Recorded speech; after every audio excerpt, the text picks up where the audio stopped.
stone building, painting walls. All my friends back of Ukraine messaged me, "You're in America now. It's a land of opportunity.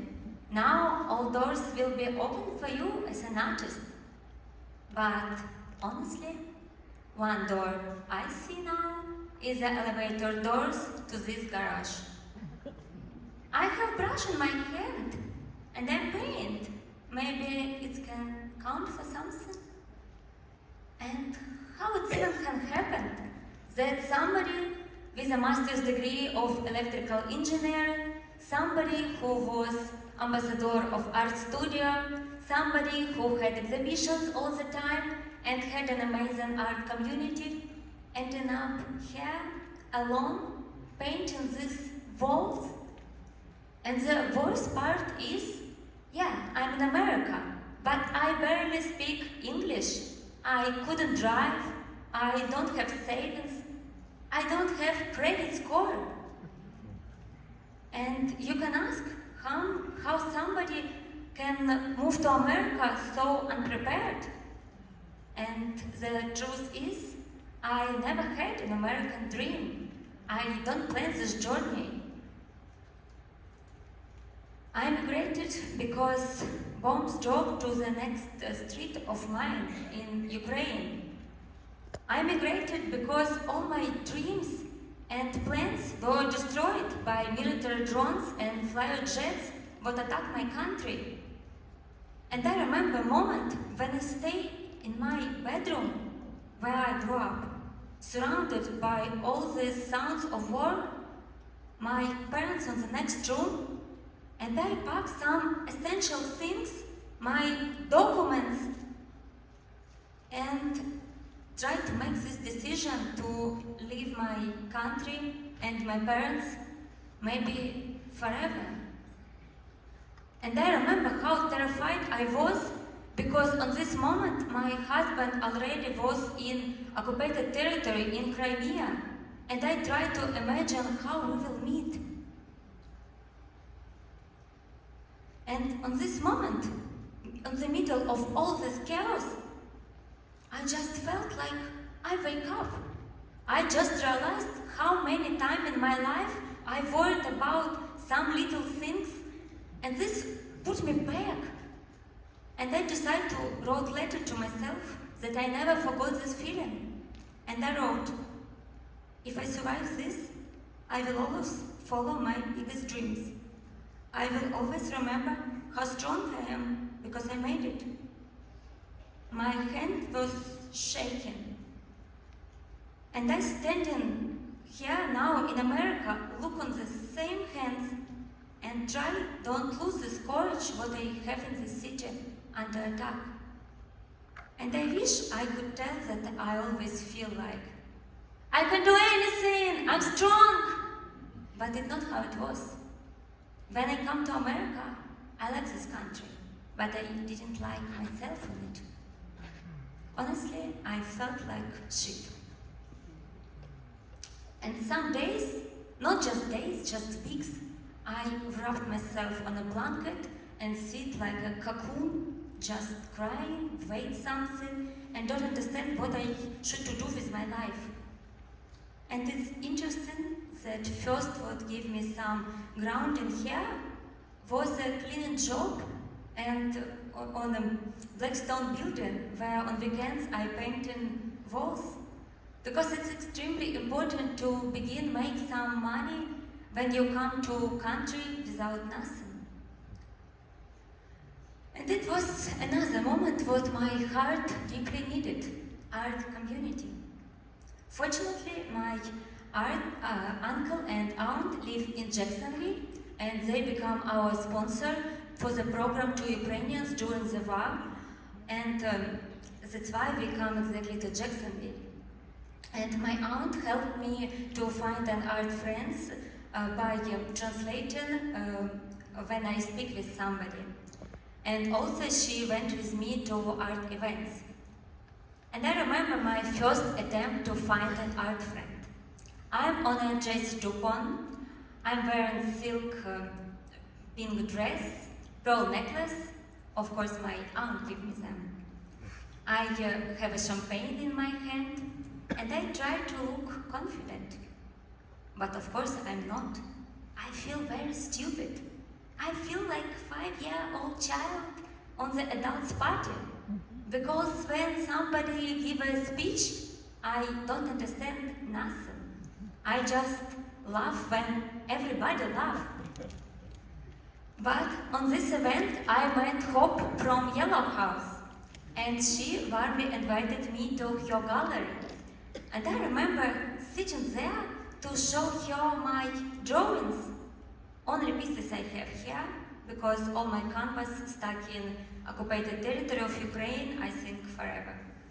And actually, she liked my drawings. And I first, after moving to America, feel like this doors to art world, what everybody telling me about, begin open a little. And on this period, another amazing moment happened with me. I noticed that in Instagram, one gallery from New York City began like my posts with my art. And when I saw that they post something about they offer a solo show to artists, I just thought, if not today, when? And I wrote them, I would love to have a solo show in your gallery. And can you imagine? They say yes.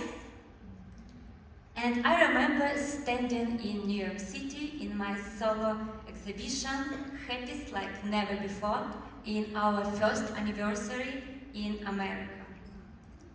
And on this trip, my husband surprised me with a helicopter ride above Manhattan. And I remember sitting on this helicopter, look through window, and think that maybe America is a land of opportunity. And I just fly so high. But after this, I back to Jacksonville. And what I'm doing? I'm cleaning toilet again. And of course, I was very frustrated about this. But I have a clear plan how I improve my life here. And when I cleaned, I always have an AirPod in my ear and listen English lessons. And because I already was good to making content, I decided to become a social media manager.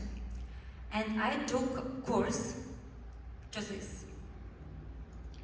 And this moment, another miracle happened. One very stressful day, when I had my first dental visit in US, and of course all immigrants afraid this very much because of prices. But this day turned to me to the amazing opportunity, because after my visit, I post in Instagram stories, sendful stories about this dental office.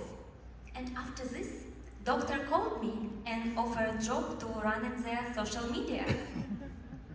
I was so scared because my English was pretty bad and I was still on the middle of my course. But I thought that if not today, when? And I say yes. And after I found few more clients, I finally quit from my cleaning job. And this was the moment what I expect, like my life finally become my dream. But life have another plans. Right after I quit, one of my clients say that his business not going well and he cannot afford my service anymore. Of course I was okay, but I go to car and cry. And after this, I received a message what all immigrants afraid the most, that my grandma passed away. And I was very down. But after all of this, I find out that my mom, who's still in Ukraine, have a cancer. And despite of moment what I expect like something amazing, I just find myself wrapped on a blanket again and sit like a cocoon. And you know, being an immigrant, it's not just about crossing the border, it's about crossing your comfort zone every single day. And of course I begin learning more. I found more clients, and some of videos of my clients begin reach a few millions of views. And one day I found myself on a spot when I finally can combine my art, my traveling, and my work, because I become so self-employed and I can manage my schedule. But you remember, all this time I tried to found an art community. And I go to the open studios in Cork Art District, and there was one door what changed all for me. It was the door to Bob's Lab. And soon after, I sit with Barbara on the purple couch and show her my work. And she said, I really like your work. I will give you a show in my space. But we will do this when your English become better, because I want that you share your story on the exhibition. And she tell me her story. And she tells that she worked with Andy Warhol many years. I cannot believe it. Somebody who worked with Andy Warhol just offered me a show in her place. Of course, I sit and just crying. Emotions was too much. And after this, I began to come to Bob's Lab many times, to the story slams. And there I met many artists, writers, actors, and everybody tell me to begin to take improv classes. Of course, I was scared, but I went. Some classes, of course, I feel silly, I go to my own language, but I learned to trust my own voice. And once, I even won Story Slam. And when comes this March of this year, it was another my hard period. I was about to cocoon in again, but Barbara told me, you know, now it's the right time to your show. And a few weeks, Barbara, Deborah Reed, and my husband, we just pulled together all this exhibition. And I remember standing on the stage in the Bob's Lab and share my story behind all my paintings. And it was a room full of my Ukrainian friends, American friends, people who I even don't know, and they all come to support me. They buy my art, buy prints to support Ukraine. And do you think on that moment my English was perfect? No. Do you think I get every word right? No. But I spoke from my heart and it was received. And in one moment I just realized that I shouldn't be perfect to tell my story. And tonight I thought about my letter, what I wrote to myself in Ukraine, that I will always be brave and follow my dreams. And when I stand here in the stage of Florida Theater, of course I feel a little uncomfortable, and to be honest, very uncomfortable. But I'm still here, and thank you for this amazing opportunity. Bravo!